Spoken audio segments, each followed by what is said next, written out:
Hi all, welcome back. Good to be here today. Project success, one happy customer.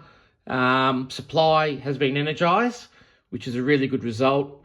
Again, really happy with how it went. Thanks to everyone who's contributed.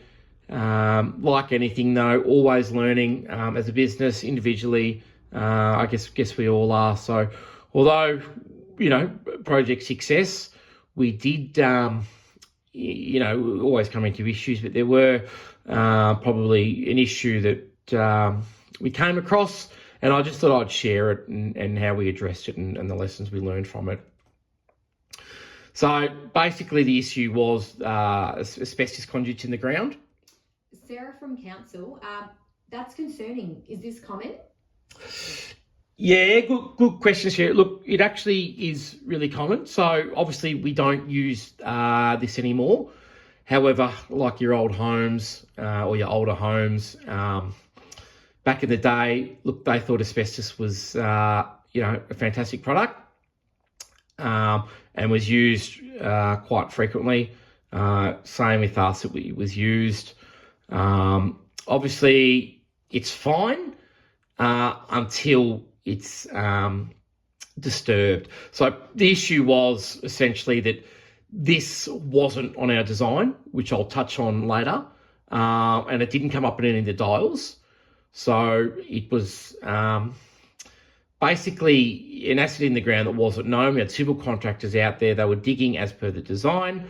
If we hadn't known it was there, we would have used non-destructive digging means. We hadn't. We had the excavator, and one of the operators thought that he may have hit the asbestos conduit. So that in itself was a bit of a,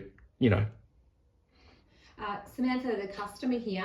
So what did you do? Did this impact my site? Yeah, good question. And look, it was concerning when it came through, but I think the steps we made were quite proactive. So we did stop the job immediately. I was contacted, and we went through they also contacted the HSC.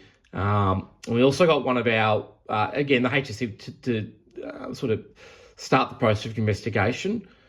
We did get one of the third-party contractors out there to come and assess and remove. So what he did find was that it wasn't disturbed, which was fantastic. Now, based on this, we did where we had it there. We didn't know how much this asbestos was there, but we did get the third-party contractor to remove it and to make safe. We updated the risk management plan, which I'll touch base on shortly. And time cost loss. Look, effectively, we were able to absorb that cost, which was great, and timing wasn't a big drama.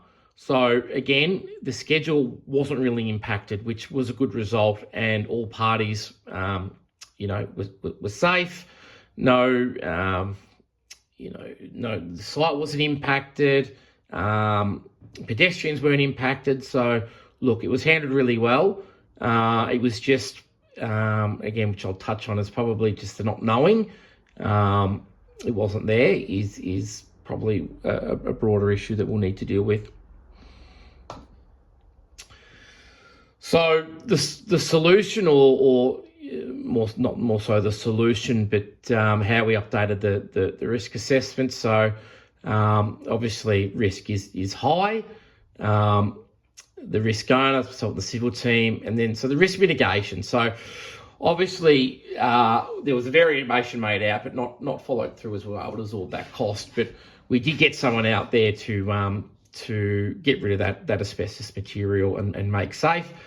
Also, for the duration or until we'd located the extent of the asbestos conduit within our work area, we did give the guys some breathing apparatus and masks and that to work in and around that, which obviously assisted in having the risk categorised low. Now, the lessons learned. This is all, as I said earlier, always learning. So just so you're all aware, and preface what I said before, that not all existing as-built are accurate or up to date. Judy, customer electrician here. Why would the as-built be up to date? Yeah, look, unfortunately, obviously, City Power's a relatively new company. When everything was privatised early 90s, the SEC was obviously no more, and even some of the councils used to do their own, maintain their own networks. So when this was taken over, this was all legacy stuff. The plans did not come, or the plans did come, but not all of them came. And as you can imagine, back then, they were all in paper. Not everything was transferred across. Not everything was transferred across correctly, or we didn't have all the information to transfer across. So consistently, those as-builts and the GIS network is updated frequently and constantly. And that's just going to continue to improve over time. Unfortunately, there's going to be stuff in the ground that we just don't have visibility on. So again, the designer completed work based on the GIS. That is, again, an extension of what I just said. The designer did everything correctly as to what the information he had. To note as well, so all the designs and as-builts now have been updated to include the asbestos conduit. So anyone further doing work in that area will have visibility on that, which is a good thing, a very good thing.